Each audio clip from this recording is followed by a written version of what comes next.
Okay. Good afternoon. I'm Trevor Warfield. I am at Hocking College, Director of Advanced Manufacturing Robotics. And I was asked, I think like last week, to talk a little bit about advanced manufacturing.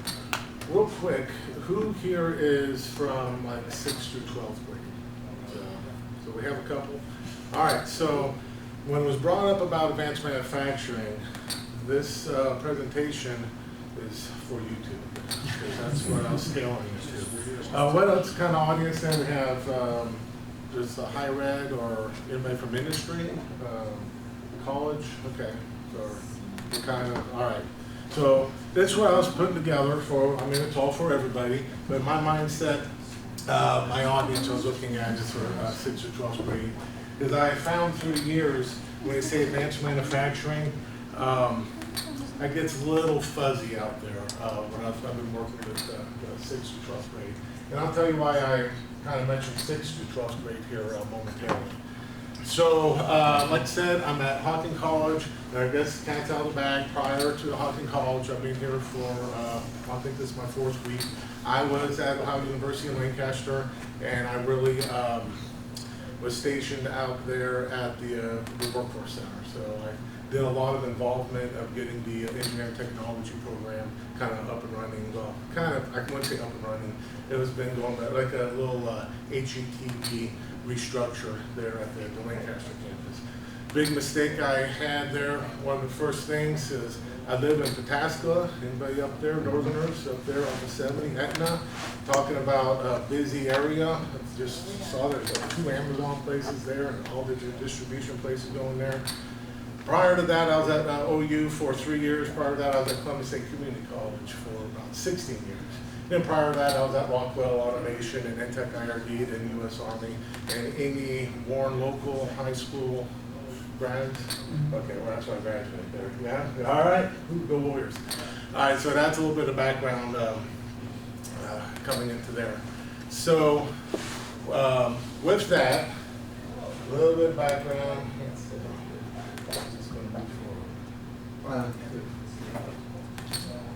It'll work? All right. Advanced manufacturing.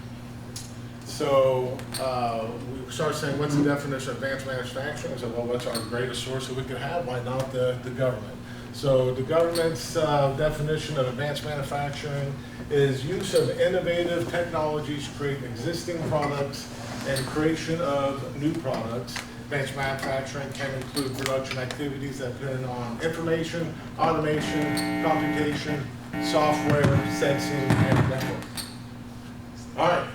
So for our 6th to 12th grade, did that sum that kind of? Do we need to go any further with this? Did I clear things up? We all know what advanced manufacturing is. All right. So that's what I run into generally when I start getting out there and talking to schools. So with that, what does advanced manufacturing look like? And we can get into a lot of conversations and where we're at with advanced manufacturing, other than the definition of it. And this is just randomly picked off the internet. I just went in images, found something there. I have seen the manufacturing facilities looking like this, and that is a snapshot of what it looks like.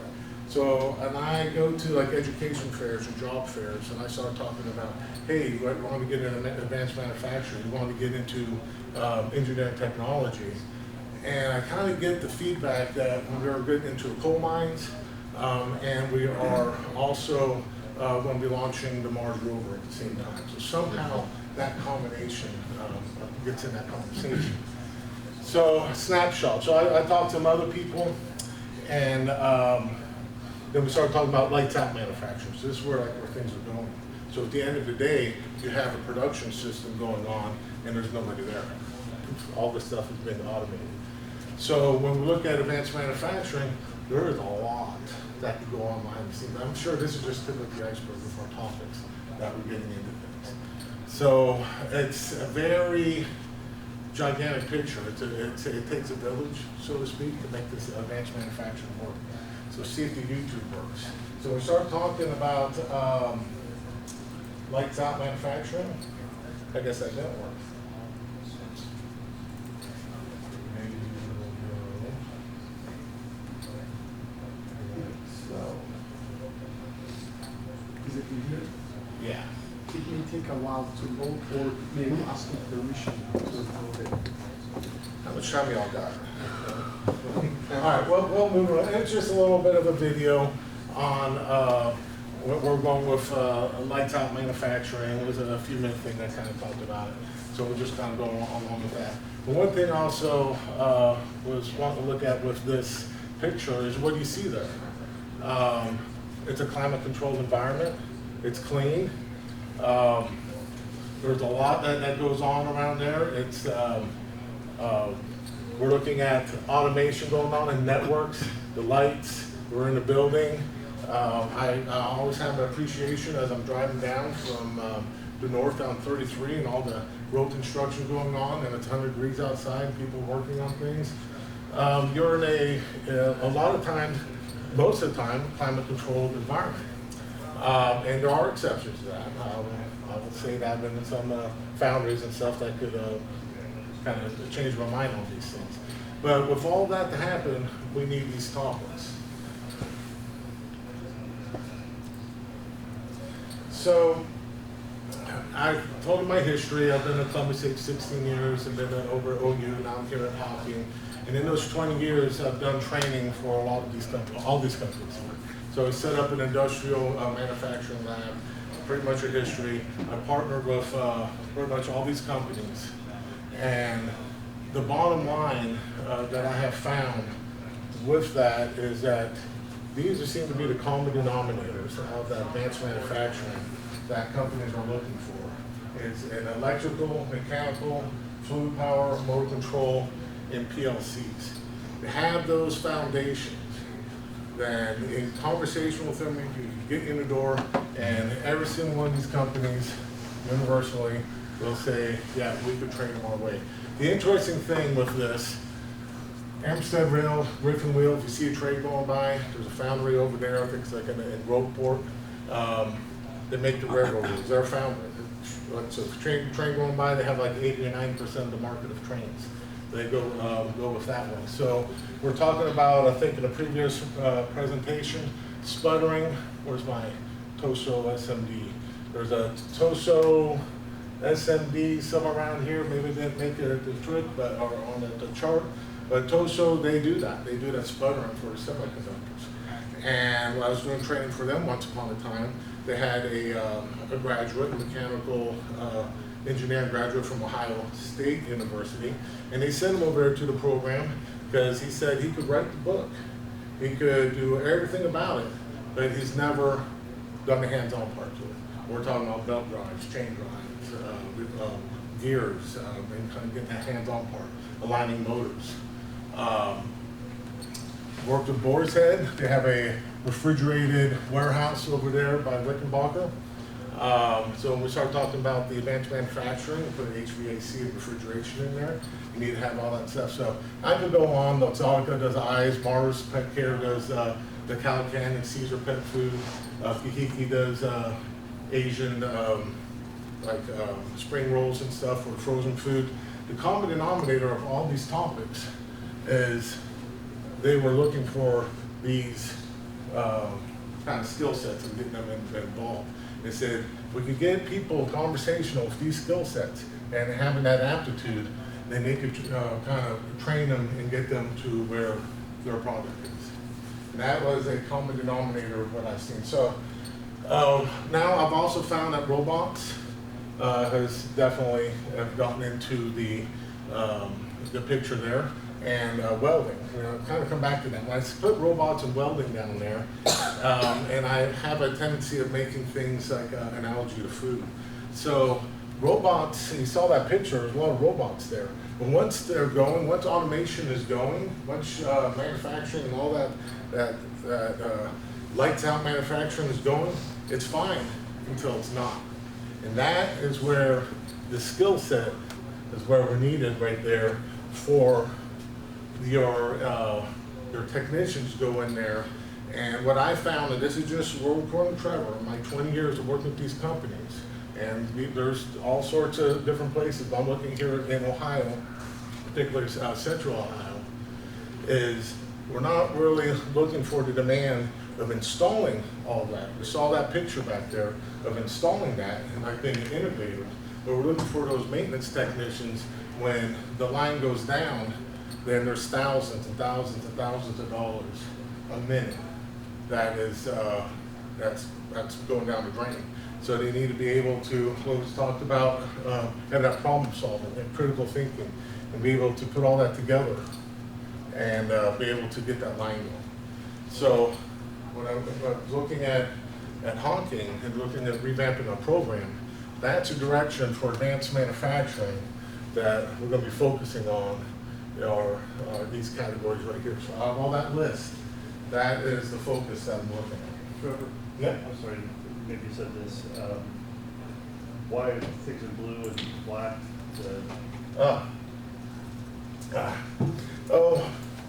Just being a little over dramatic with the electrical, mechanical, fluid power, motor control, PLC. That's the focus on it. But robots and welding, like I said, the food analogy, here's your main course. But these, you can't have a nice meal without those there too. They're an add-on to it. They're necessary. They have to have, they're really needing that skill set. I'm seeing more and more into more welding. Welding, once upon a time, years ago, it was like, all right, you could do welding, but there's so much involved in that. And what I really look at now, getting these welding robots, I think is kind of where we're going at with the future, just kind of throwing that out there. Are you guys already offering all of these things? Yes, there is a, and like I said, I've been there a month, but there is a welding program at the Logan campus, and there's the robotics, PLCs. We'll be doing a little revamping, a little improvement on our motor control, their fluid power, and do some improvement on our mechanical, but yes, there's, and I'll just be transparent, there's room for an overhaul of going on at the program in Hocking, and that's what I'm working on very shortly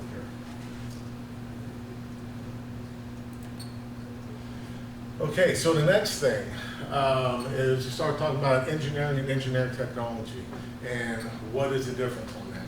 And I just had a nice conversation with Jessica this morning, and apparently yesterday's class, or presentation, was a very good example of the engineering. She's like, why am I here? I shouldn't be here. And that I would say is when we start looking at this side of things, the more mathematical, calculus-based, get the math, get the research, get the analysis, the design, getting that, all that, and it's necessary. Somebody needs to come up with this, somebody needs to design it, somebody needs to come up with the manual and say how this works.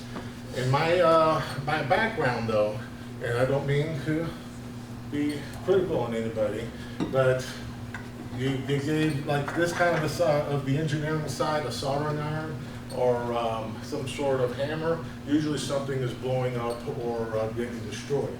And on the other side, this hands-on side over here, once you try to tell them, like we're talking about, what's the characteristic curve of a diode, they're not into that, but you need to know what a diode is, that kind of stuff. So that's kind of what we're looking at there.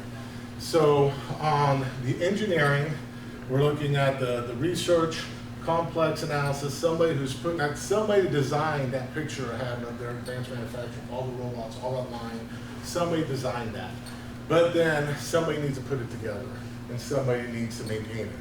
And the story I like to tell, what I've heard, kind of goes back to way in Ohio, where I think community college and stuff kind of started getting in existence, is like the space program. You had the rockets, they're designing the rockets, get man on the moon and stuff, but somebody needed to put that together and design it. Anybody put a swing set together. All right, so you kind of see where that happens there.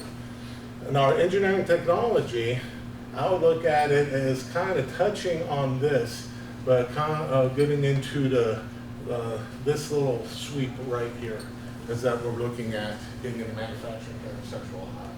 So another conversation I have with 6 to 12 grade is when we start talking about engineering. I did a education fair there at Circleville, said, hey, you want to get in there in engineering technology? They're like, oh no, that's way beyond me. I was up at training there at Lorain County Community College, a Rockwell representative was saying they're going to the high schools. And they said, you could come in here, just don't use the word manufacturing.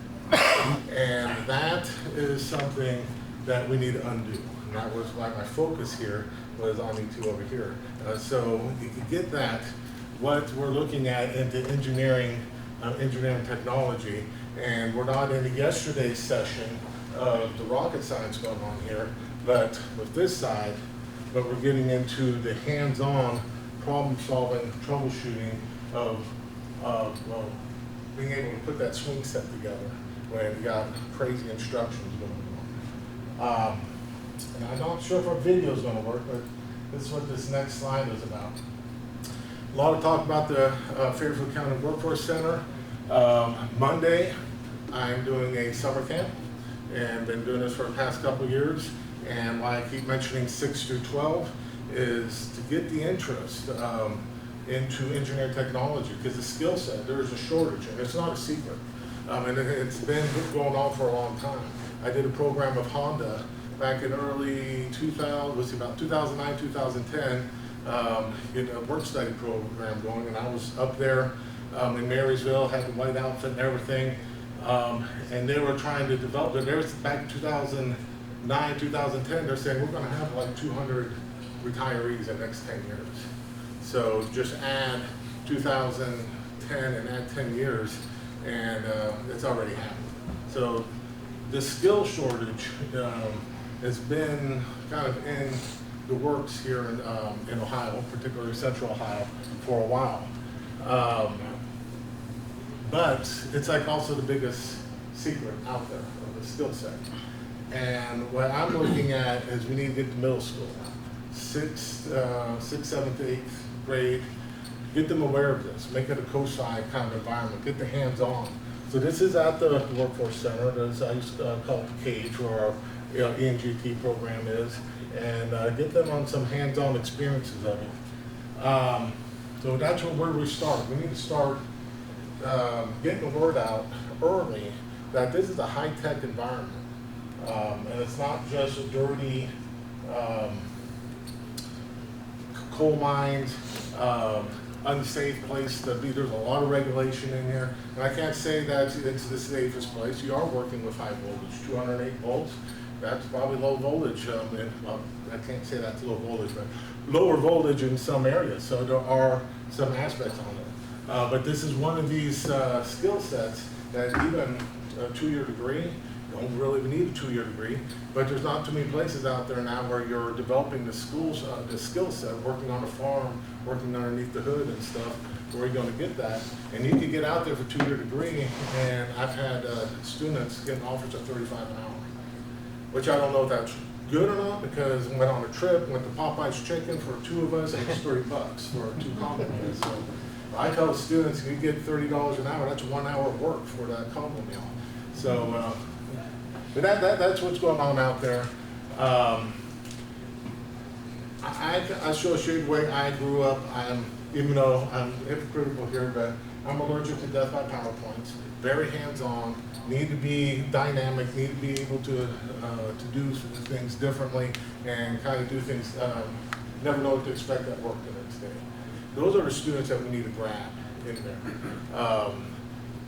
I was in a phone conference a while ago and got really bogged down by calculus. If they need to take a calculus class, okay.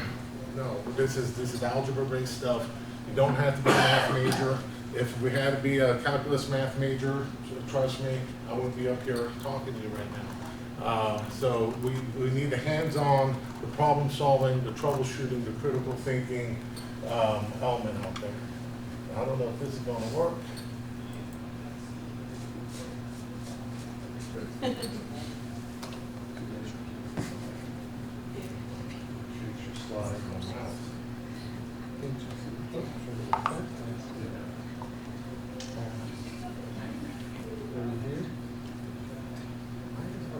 There we go. All right. See, right there. That was all planned. I'd like to make an example of what it's like to have to do problem solving. Who's that guy?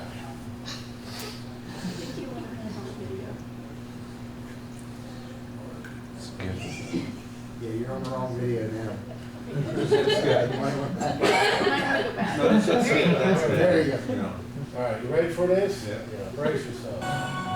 Whew.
That was priceless.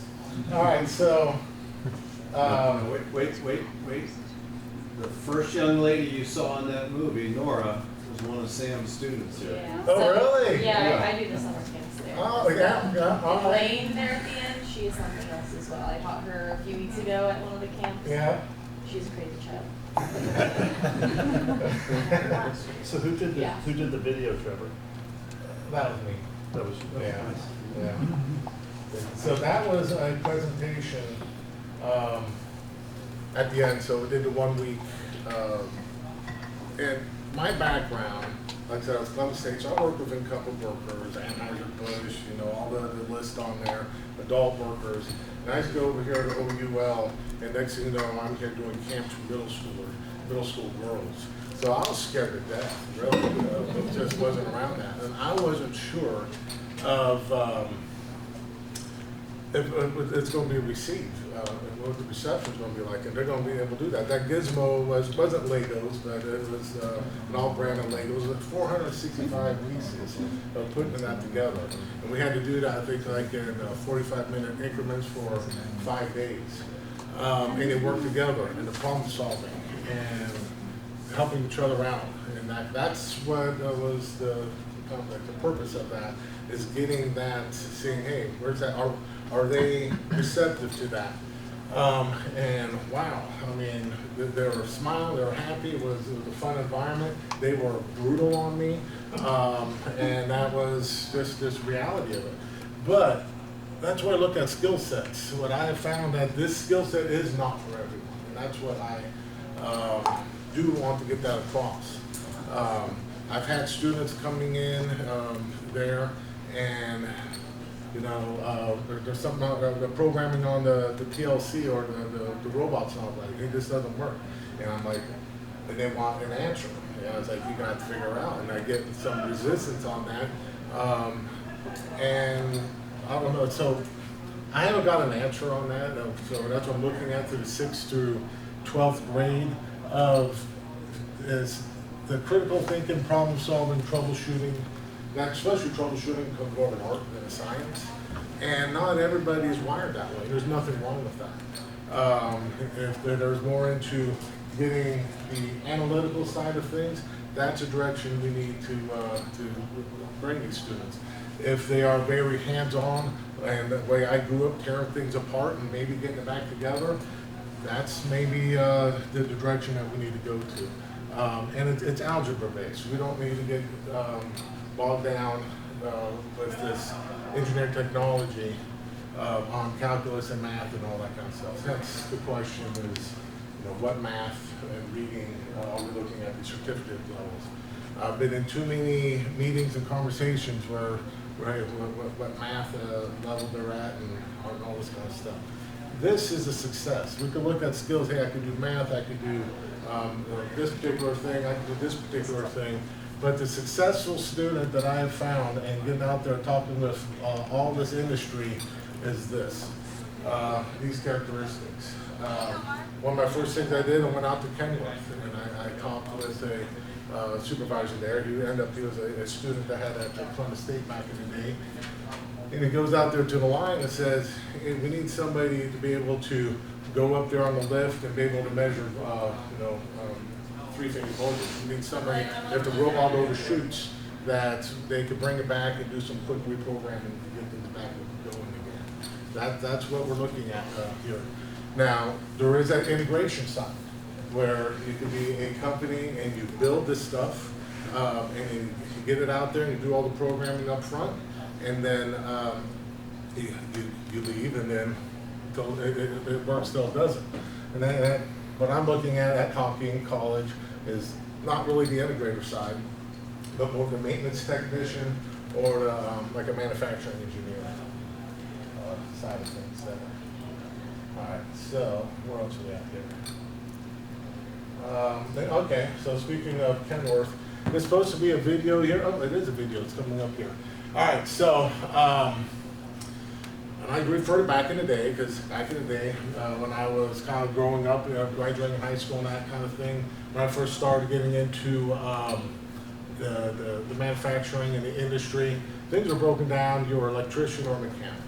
And I could remember going to a place where I was supposed to be looking behind the panel, and I was sitting there talking to somebody, and they're saying, well, why don't we open this? No, we have to wait on this person who's that's like a mechanical issue, so they could do this with the electrical thing, and a lot of time was wasted there.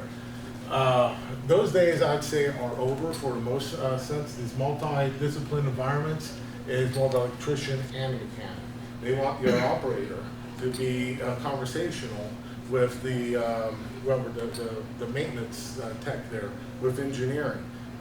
If the button is broke, is that a mechanical issue or is it an electrical issue? So this is something that's, we're not going to go to 17 minutes on this Kenworth line, but we start looking around on things, you start saying, okay, is that a mechanical issue or is that an electrical issue? And then you go over there and say, okay, we'll go get the electrician, and the electrician will go over there and say, no, we got to get the mechanic.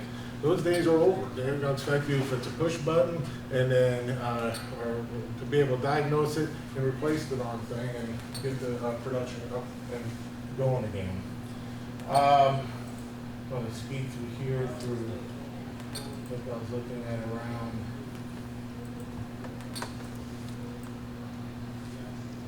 This up here.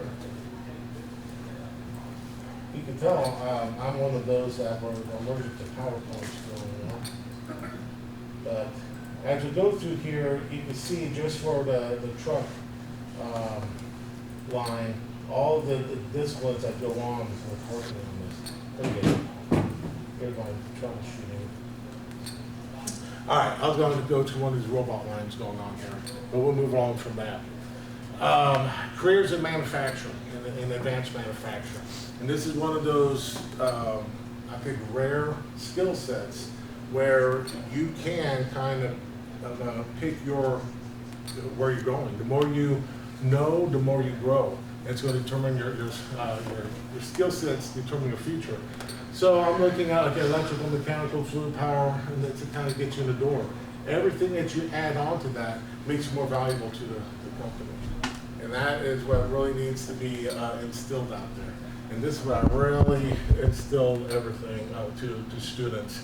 One letter separates not working from networking from not working. And that's so true out there. You got to get your skill set. You got to get out there and make contacts with people from different companies or whatnot. I don't know how many times I was out there in the Columbus State area where Anheuser-Busch, Abbott Nutrition, and Mars Pet Care seem to have a triangle where all their employees with these skill sets were just kept going back and forth between the companies. And that's common out there because they need certain the skill sets. So the more you can add on here, we're saying advanced manufacturing. Well, what is that? All right, I'm going to start off with engineering technology. Boom, these fields right here. But once you start, hey, I want to put some heating and air conditioning and refrigeration on there. Hey, let's get into some CAD. I had one of my students get a job just doing CAD at $26 an hour. But the more you throw on there, the more employable, the more demand you are, and the more that you're in demand out there, you could kind of just work your own, whatever, your career. I saw this social media, you know, all my facts on social media. I did like it. A man answered an ad reading a welder to $18.28 an hour. Well, here's you want $18 an hour weld, and here's your $28 an hour weld. That's what gets you out there in your careers. I look at advanced manufacturing and engineering technology. It's a career. I use that. There's no sense in having a lot of these students in $100,000 in student loan in debt. Most of these companies will pay for this education for you. There's retirement. They put in 401ks. I've heard some places putting like, well, back in my day, they put in 6% of your 401k. So I've heard some places put 20% into the retirement, that kind of stuff. It's a career. Way back in probably early 2000s, the students I had in there, they were like, I'm talking about Honda over there. They're in the R&D and the engineering. They wanted to get into the maintenance. It's like, why is that? Because they get into the overtime and they're making six figures back. 2 years of education, they're making six figures.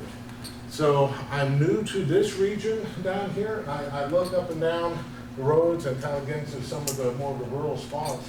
We have lots of opportunities for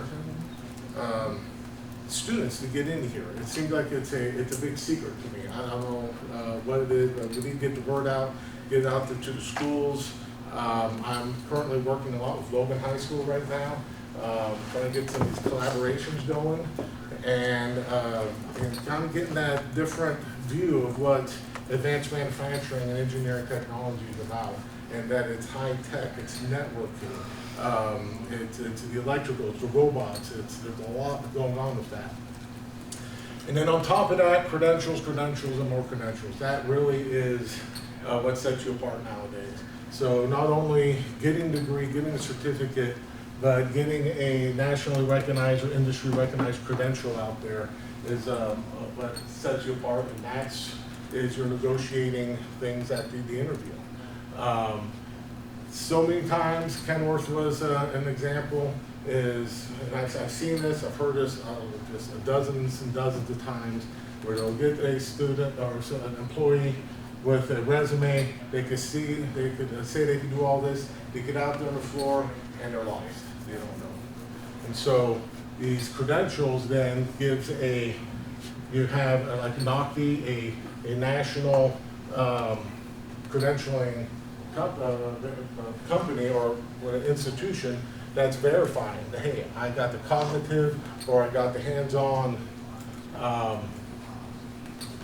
knowledge that I went through this and I demonstrated I could do it. That, I think that is gigantic out there, and it gets, separates one person from another and allows the company to kind of proof where the pudding is.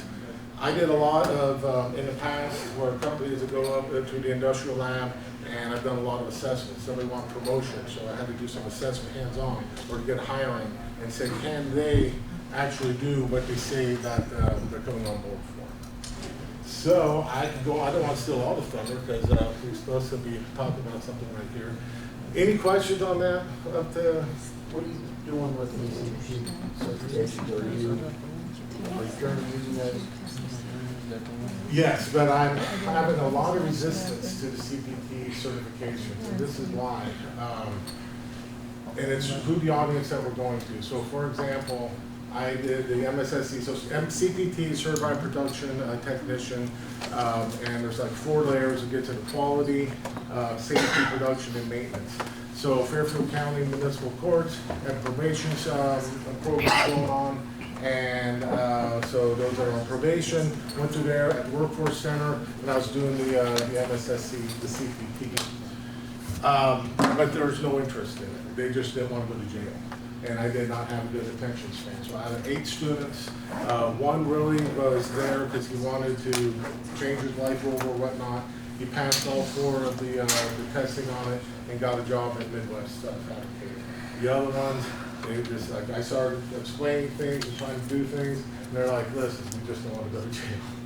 That's my concern about we start getting into the academic area, and we just start throwing these credentials out, and even like with the high schools. And there's a program there at the Workforce Center, those that might be in fear of graduating, may not graduate, they got to get the points.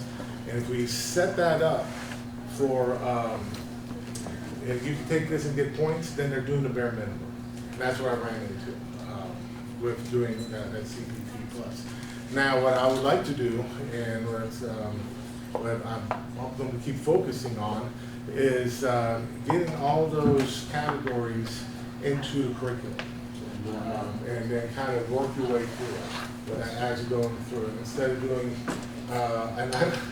when I was at Columbus State, I really kind of went around with some people because they wanted this done in 4 weeks.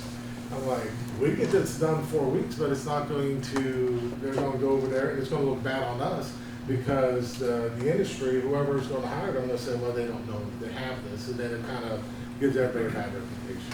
So what I would like to do, and I was setting it up there at OU, and I'll set it up here at Hocking, is get those topics as going through the 2-year program. So they're not doing it in 4 weeks, they're not doing it in 8 weeks. They're kind of going through like a 2-year process and getting a lot more time out of it. Even at FAMIC, we go up there to FAMIC up there in Michigan. You go through a 5-day, probably 4 8-hour-a-day class. You get through all that.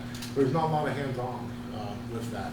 So you get the handling tool credential, so to speak, but you don't have a lot of time behind it. It takes a long time to get these skill sets down. I associate it with driving a car. Is you could learn to drive a car, you could read a book, you could learn things on YouTube, but if you're going to drive a car and you've been doing it for 5 minutes and get behind the wheel, and then you're going to teach driver's ed or whatnot, or get out there. So that's what I should. When you get into this engineering technology, it's really one of those things that you learn by doing, and it takes time. It's very tough. You got to go out there and you'll go through a class, whether before you even go through a 2-year degree. It's hands-on, hands-on, hands-on is the success of this. Did I answer your question? Yeah, I mean, like I said, I'm implementing those. Yeah. Right now, I've got 3 of the skill bosses. So, Okay. Oh, I love those. And Yeah. I like you said, I've already seen. I wasn't sure if my curriculum had everything in it. Yeah. And I'm pretty confident it does. So Yeah. my students will be taking the test without even using the skill boss.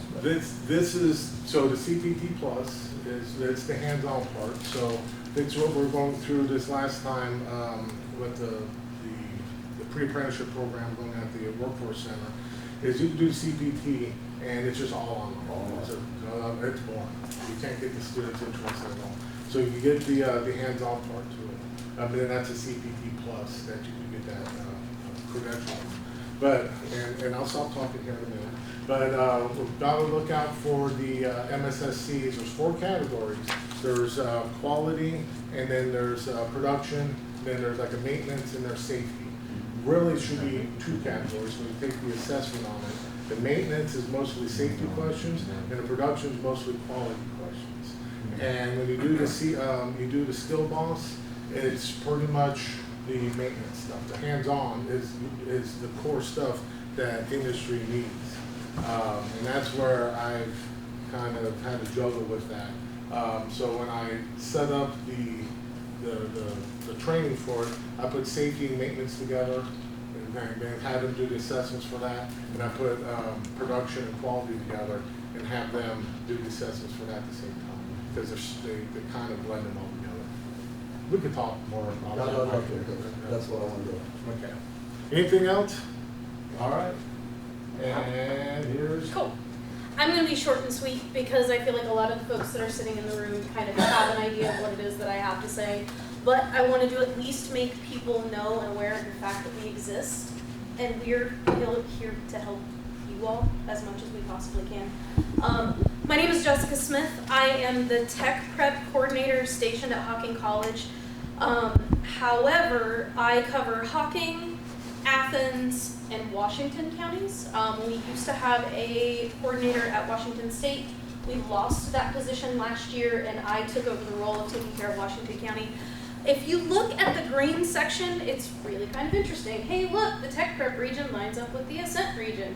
Every single, for the most part, every 2-year institution that falls inside of the ASCENT region has a tech prep coordinator or somebody that covers it, which also means we cover all of the career centers that fall inside of our area.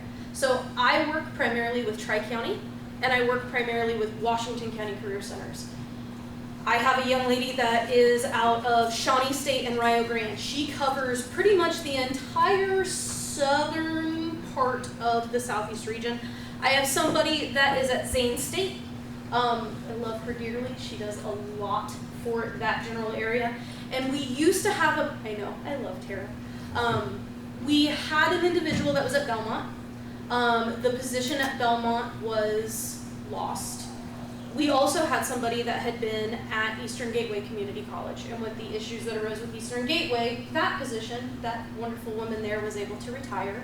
So we have now taken the position that was at Belmont and the position that was at Eastern Gateway, we have joined those together, and we are going to have one solid body that is going to cover that part of the region as well. So Where she's going to be housed. as of right now, she's going to be housed at the Jefferson County ESC is what I'm being told. We got room. We have room. Good to know. We'll tell Katie. Yeah. Good to know. We'll tell Katie. This is all brand new for us. So we just wanted to make sure that we were able to serve the students in that area and give those students as much background and support as we could. One of the things that I wanted to come in front of you guys and give you an idea on is some of the things that we are able to do. I do myself a lot of outreach with K-12. I spend a significant amount of time in K-12 classrooms. I spend a significant amount of time in the classrooms at the career centers. I am very, very unique, and I spend 1 day a week at Tri-County, and I spend 1 day a week at Washington County. I am in the classrooms. I am seeing what's being taught. I am seeing the credentials that are being earned, and I'm kind of getting a feel for how these career center classes differ from our standard high school classes. One of the biggest pushes with the state right now is for more and more career tech ed to be pushed into traditional high schools. But we have to figure out how to make that work. We have to figure out where. There's not necessarily enough room. There's not necessarily enough space. There's not necessarily enough credentialed teachers. There's not this, there's not this, there's not this. We are trying to figure out the how. That's where folks like me can come in and at least try to give resources and try to give help and try to give support in as many ways as we possibly can. The other side of what I do, and a couple people have mentioned it today while they were up here, are the idea of articulation agreements. Articulation agreements live with people like us. Your tech prep coordinators on your college's campuses or on your surrounding colleges' campuses are the ones that do your actual articulation agreements. We work with our faculty to go in and say, apples to apples, your class looks like our class, they're getting this credential, we're doing this credential, hey, guess what? We're gonna give high school students college credit for what it is that they are doing in their high school programs. This is a wonderful thing. This is now giving us, for lack of better terminology, better qualified students to walk into some of these more technical programs and say, hey, I've used that before. Or hey, I've seen it, I know what it does, let me figure it out. Those are the kind of students that we are trying really, really hard to push into these kind of programs, and that's what I'm here for. I can honestly tell you, just this year alone, I've been with Hocking in this position for 1.5 years. I have done this for 1.5 years. To date, within the state of Ohio, I have over 250 articulation agreements currently created from everything from nursing and allied health through advanced manufacturing. I have RAM tech programs. I have a little bit of everything. The idea is I'm not trying to give away all of the credits in your program. None of us are trying to give away all of the credits in any of these programs. But we want to entice the students to continue. We want to entice the students to continue their education and to go on for, even if it is for a 1-year certificate, even if it is for a 2-year degree. Hey, I went and I got my 2-year degree, now I want to go on for my 4. Now I want to go on and do this. Or it's the, I started in this program, I've seen this a lot. I've started in a carpentry program and I kind of liked it, but I don't think it's really what I want to do. Hey, guess what? So many of your carpentry certifications, so many of your carpentry hours can be applied to part of our HVAC program. So don't think that that time that you're at your career center, now that you've changed ideas and you've changed paths, don't feel like that time is lost. We have the ability to work with that to build it into other programs. That's where folks like me can really try to help you all, because it's real and it exists, and so many people don't know that it's real or it exists, or that we can utilize these things as a way to help the students in our area to encourage them to go on. That was all I wanted. I wanted to make sure that you guys knew who we are, that we do exist, we are out there, we have contacts on these campuses, we want to talk to people, we want to go out and see classrooms and schools and help in any way that we possibly can. That was it. I wanted to be short and sweet.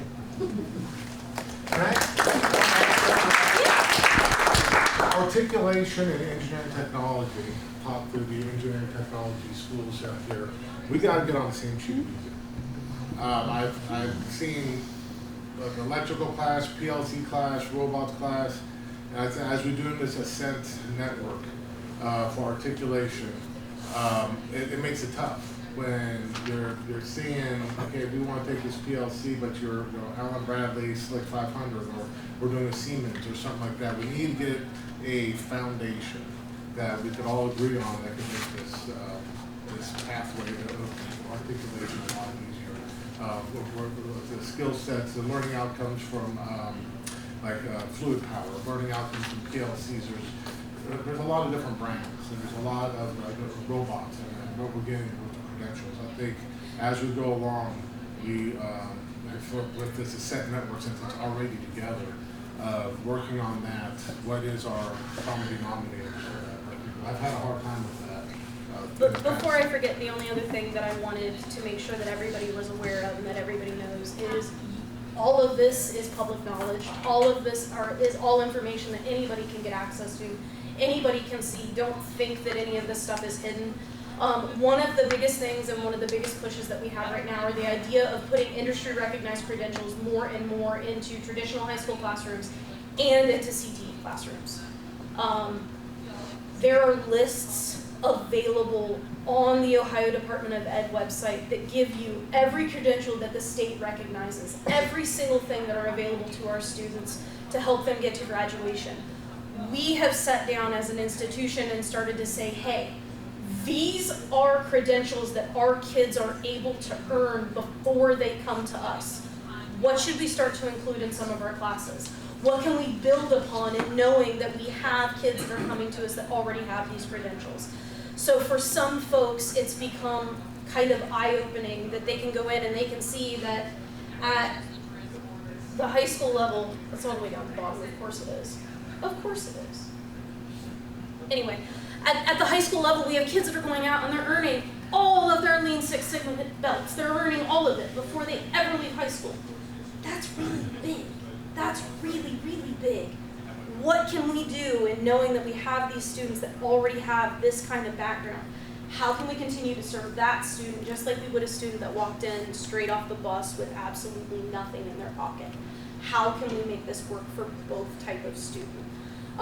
But I wanted to make sure that everybody knew that all of this information is out there and all of this information is easy to get access to, and you can find it just by doing a really simple search on the Ohio Department of Ed site. Yeah. So how does this list intersect with the tech cred list? Is it? It looks like there's a lot of overlap. There is a lot of overlap. There's a ton of overlap between the two. The biggest difference is going to be the understanding that I have is that tech cred is the way that we look at this is we are looking at strictly what are high schools currently offering. So that's the difference. That's the difference. These are the credentials that we are looking at for high school students, where tech cred is more for folks that are currently working for industry. There's a ton of overlap between the two, and there should be. There really should be. I can promise not every credential is going to be out there. Not every credential that is going to be available, especially with how fast things change, especially when you look at tech, like any kind of computer-based anything. It changes so rapidly that trying to get all of these recognized is kind of where we're lacking. And the state makes you jump through a lot of hoops to get a credential added to that. They do. Right. So when they say industry recognized credentials, it's not really that. It's Ohio Department of It's the state Education recognized recognizing that. industry recognized credentials. Yeah. And it's hard to tell how they came up with the list to start with. You know, who Well, I've they got them asked. to add them. Yeah. Yeah. It is. Oh, but it's a lot of. You gotta make a story. Yeah, it's But terrible. the one part of it that makes things really, really nice is if anybody's familiar with, and I'm sure you guys are, with the fact that a student has to earn X number of points in order to gain their diploma and that kind of thing. IRCs have become the way that a lot of our traditional schools are helping those students that are lacking and falling behind and may not necessarily graduate on time. This is helping them get the points that they need in order to graduate. That's wonderful, that's great. We are trying to say, let's be more selective in what it is that we are giving credentials for. So is each one of these one of the 12 points? It depends It on the depends. certification. So when Some you award start- more than others. When you start going down through these, it is going to give you the classification for each of these for what points I mean, how the many points? state is awarding for that credential. So like OSHA 10 is 1 point. Okay, Yes. but Yeah. like this. So we have a points value system designed for each of these. So Logic's, Rockwell Logic's 5,000 is 6 points? Mhm. So that's after graduation. Absolutely. Oh. And that's the thing. So for some of these kids, when you take in Ohio Means jobs like the work readiness seals and those kind of things that students can earn, they're wonderful ways to boost those points to get students to where they need to be to Because get I'm to offering these graduation. courses, but I never thought of using them towards. Yeah. Yeah. And that's when, technically prior, but a lot of schools have started to recognize, hey, if there's this push for CTE, these technically classify as CTE. Hey, wait, these are going to help my kids get ready for graduation. Hey, wait, what else can we do now? And that's become a great building point for a lot of traditional high school-based programs. Anything else? Yeah. If you look at the popular press, we understand that a lot of youngsters are avoiding college because of high costs, which is understandable. Do they aim at more on the 2-year, 1-year type of micro-credential programs, or are they completely disillusioned and drifting away from education altogether? Do you have any insight to that? Especially in honest- this region. To be honest, I don't necessarily have any insight in that other than what I personally see when I go into schools. I can honestly tell you when I am going in, when we are walking into career centers, we are at the point in time right now where career centers have waiting lists for students to get in and get enrolled. That hasn't been seen in a very, very long time. We have now had to start employing lottery systems at some of these career centers because there are so many students that want into specific programs that they don't have enough seats for these kind of things. What some folks have started to do is where like the Lancaster Center can kind of play a little bit of a role where, hey, guess what? I couldn't get into Eastland Fairfield in their welding program, but you have something, so maybe I can go there.